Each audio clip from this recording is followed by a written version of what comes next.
Yes, ഇനിയും തിരുവനന്തപുരം ജില്ലയിലെ അതിശക്തമായ മത്സരം നടന്ന മറ്റൊരു നിർണായകമായ മണ്ഡലമാണ്. സസ്പെൻസുകൾ ഒളിച്ചിരിക്കുന്ന കാട്ടാക്കടയിലേക്ക്. യെസ്, കാട്ടാക്കടയിലേക്ക് നമ്മൾ പോകുകയാണ്. കാട്ടാക്കടയിൽ 3 ശക്തമായ സ്ഥാനാർത്ഥികളുടെ സാന്നിധ്യം കൊണ്ട് ശ്രദ്ധേയമായ മണ്ഡലമാണ്.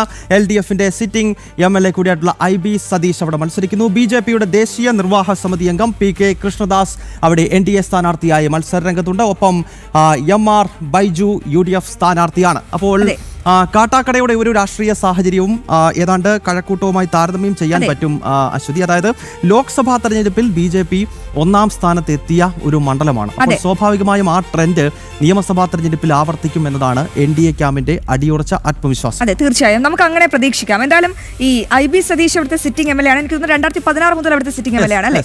ഇനി PK കൃഷ്ണദാസ്, അദ്ദേഹത്തിന്റെ സ്വാധീനം എടുത്തു പറയുന്നതാണ് ഈ കാട്ടാക്കടയിൽ അദ്ദേഹത്തിന്റെ സ്വാധീനം. അതുകൊണ്ട് തന്നെ അദ്ദേഹത്തിന്റെ വ്യക്തിപ്രഭാവം അവിടെ വോട്ടുകളായി മാറിയിട്ടുണ്ട്.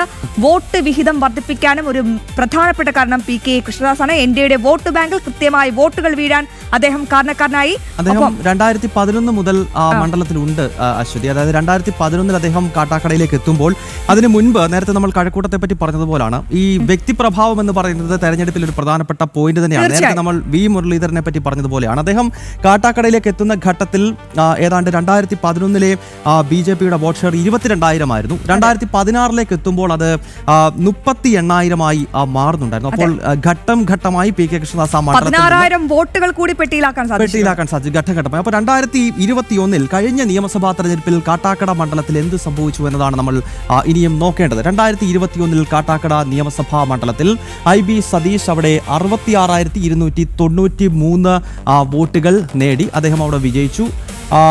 അതോടൊപ്പം തന്നെ മലയൻകീഴ് വേണുഗോപാൽ 43,162 വോട്ടുകളാണ്. ഒപ്പം NDAയുടെ സ്ഥാനാർത്ഥി PK കൃഷ്ണദാസ് 34,642. അപ്പോൾ IB സതീഷിന്റെ ഭൂരിപക്ഷം എന്ന് പറയുന്നത് 23,231 വോട്ടുകളാണ്. അതായത് ഒരു നല്ല ഭൂരിപക്ഷം, നല്ല മാർജിനിൽ IB സതീഷ് വിജയിച്ചു കാട്ടാക്കടയിൽ. 2024 ലോക്സഭാ തെരഞ്ഞെടുപ്പാണ് ഇനിയും NDA ക്യാമ്പിന് ആത്മവിശ്വാസം നൽകുന്ന നമ്പർ എന്ന് പറയുന്നത്. കാരണം മുൻപ് ഒരിക്കലും BJP ആ മണ്ഡലത്തിൽ അങ്ങനെ ഒരു പെർഫോമൻസ് നടത്തിയിട്ടില്ല. ഒരിക്കൽ പോലും 1ാം സ്ഥാനത്ത് വന്നിട്ടുള്ള മണ്ഡലമല്ല.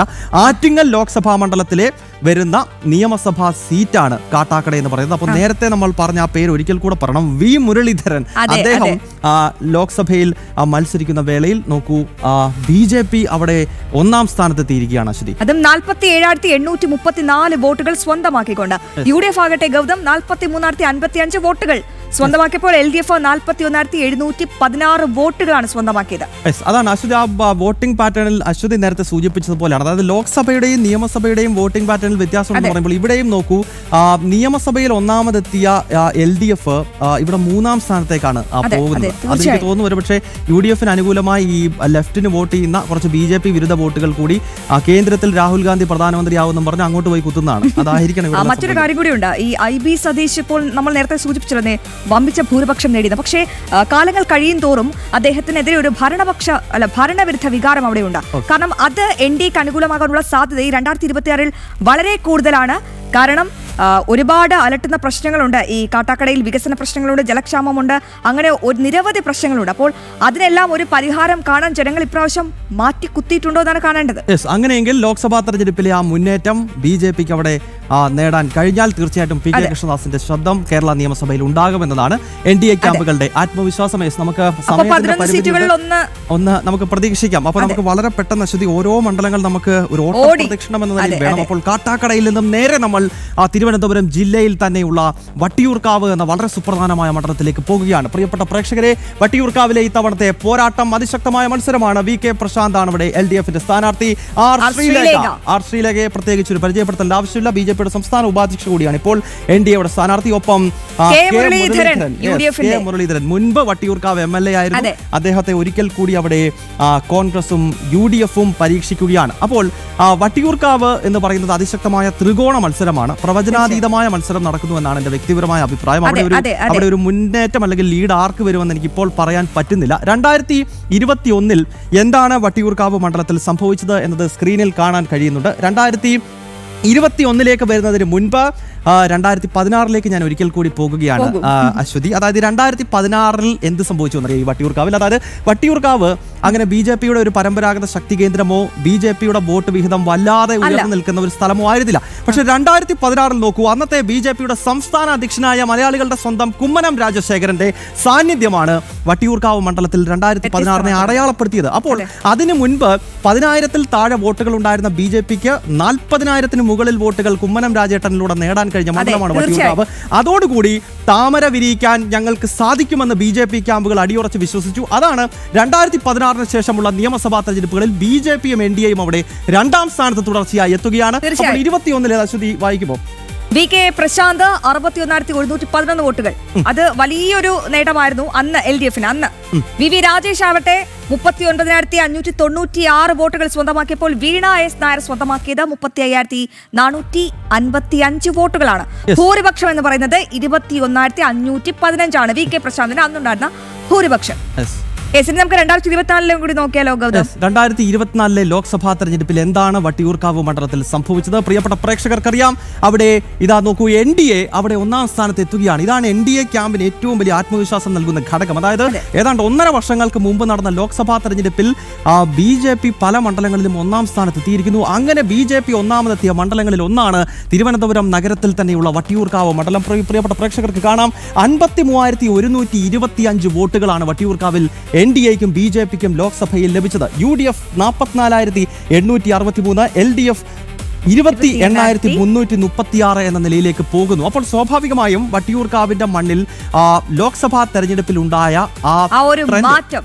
ആ ഒരു ട്രെൻഡ് സ്വാഭാവികമായും നിയമസഭയിൽ കൂടി വീശും എന്ന് പറയുന്നു. 2026 ഇതൊരു ശുഭപ്രതീക്ഷ തന്നെയാണ് നൽകുന്നത്. അപ്പൊ 8,162 വോട്ടുകളുടെ ലീഡിലാണ് അന്ന് NDA കുതിച്ചതെന്ന് പറയേണ്ടി വരും ഗൗതം. എന്തായാലും ഈ 2026 ഇതൊക്കെ വളമാകുമോ എന്ന് നമുക്ക് കണ്ടറിയണം. കാരണം ഇതും ഒരു പ്രതീക്ഷാജനകമായ കാര്യമാണ്. ഒരു വലിയ ടൈറ്റ് ഫൈറ്റ് നടക്കുന്ന മണ്ഡലമാണ്. എന്ത് വേണമെങ്കിലും സംഭവിക്കാം.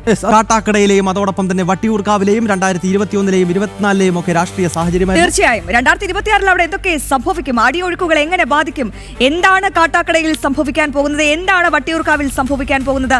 ഗൗതം, ഓരോ മിനിറ്റും നിർണായകമാണ്. 2 ദിവസമേ ഉള്ളൂ. ഈ മണിക്കൂറുകൾ നമുക്ക് ഏറെ നിർണായകമാണ്. നമ്മൾ വളരെ പ്രധാനപ്പെട്ട ചർച്ചയിലേക്കാണ് പോകുന്നത്. ആരാണ് നമ്മളോട് ഇതുമായി വിശകലനം ചെയ്യാൻ ചേരുന്നത്?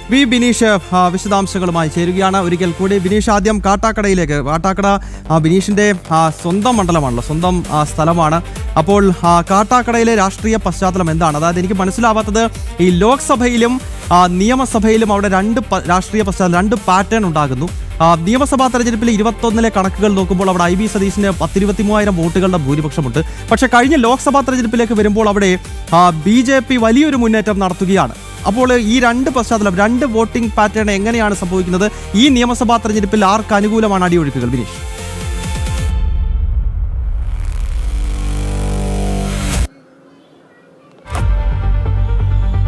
ഗൗതം, അശ്വതി, നമുക്കിത് വിലയിരുത്താൻ സാധിക്കുന്നത് കാട്ടാക്കടയെ സംബന്ധിച്ചിടത്തോളം ഒരു ത്രികോണ മത്സരം, പ്രത്യേകിച്ച് കോൺഗ്രസിനും CPM-നും BJP-ക്കും അടിസ്ഥാനമായ പ്രവർത്തന സംവിധാനമുള്ള ഒരു നിയോജക മണ്ഡലമാണ് കാട്ടാക്കട. പക്ഷേ കാട്ടാക്കടയെ സംബന്ധിച്ചിടത്തോളം കാട്ടാക്കട കഴിഞ്ഞ കുറച്ച് നാളുകളായി ഒരു NDA അനുകൂല സാഹചര്യങ്ങൾ, കഴിഞ്ഞ ലോക്സഭാ തെരഞ്ഞെടുപ്പിൽ നമുക്ക് NDA അനുകൂല സാഹചര്യം കാട്ടാക്കടയിൽ കാണാൻ സാധിച്ചു. സമാനമായ രീതിയിൽ തദ്ദേശ സ്വയംഭരണ തെരഞ്ഞെടുപ്പിന്റെ സമയത്ത് നമുക്ക് അത് തന്നെയാണ് കാണാൻ സാധിച്ചത്. ചെറിയ വോട്ടിന്റെ വ്യത്യാസമാണ് CPM-ന് കാട്ടാക്കടയേക്കാളും ഉള്ളത് എന്നതാണ് നമുക്ക് മനസ്സിലാക്കാൻ സാധിച്ചത്. എന്തായിരുന്നാലും നിലവിലെ സാഹചര്യത്തിൽ കാട്ടാക്കടയിലെ തദ്ദേശ സ്വയംഭരണ തെരഞ്ഞെടുപ്പിലെ കണക്കുകൾ കൂടി പരിശോധിക്കുമ്പോഴാണ് IB സതീശനുണ്ടാകുന്ന ഇടിവ്, CPM-നുണ്ടാകുന്ന ഇടിവിനെ സംബന്ധിച്ചുള്ള കൃത്യമായ വിവരങ്ങൾ പുറത്തു വരുന്നത്. 2025-ലെ ലോക്കൽ ബോഡി ഇലക്ഷൻ എന്ന് പറഞ്ഞാൽ തദ്ദേശ സ്വയംഭരണ തെരഞ്ഞെടുപ്പിൽ കാട്ടാക്കടയിൽ BJP-ക്ക് ലഭിച്ച വോട്ട് എന്ന് പറയുന്നത് 45,916 വോട്ടാണ്. CPM-ന് അവിടെ 54,865 വോട്ട്. അത് 22,000 അല്ലെങ്കിൽ 23,000 നിയമസഭയിൽ കടന്ന CPM തദ്ദേശ സ്വയംഭരണ തെരഞ്ഞെടുപ്പ് എത്തുമ്പോഴും അത് കുത്തനെ ഇടിഞ്ഞ് 9,000-ൽ, ഏകദേശം 13,000-13,000-ലധികം 14,000-ലധികം വോട്ടുകളുടെ വ്യത്യാസത്തിൽ കുത്തനെ ഇടിയുകയാണ്.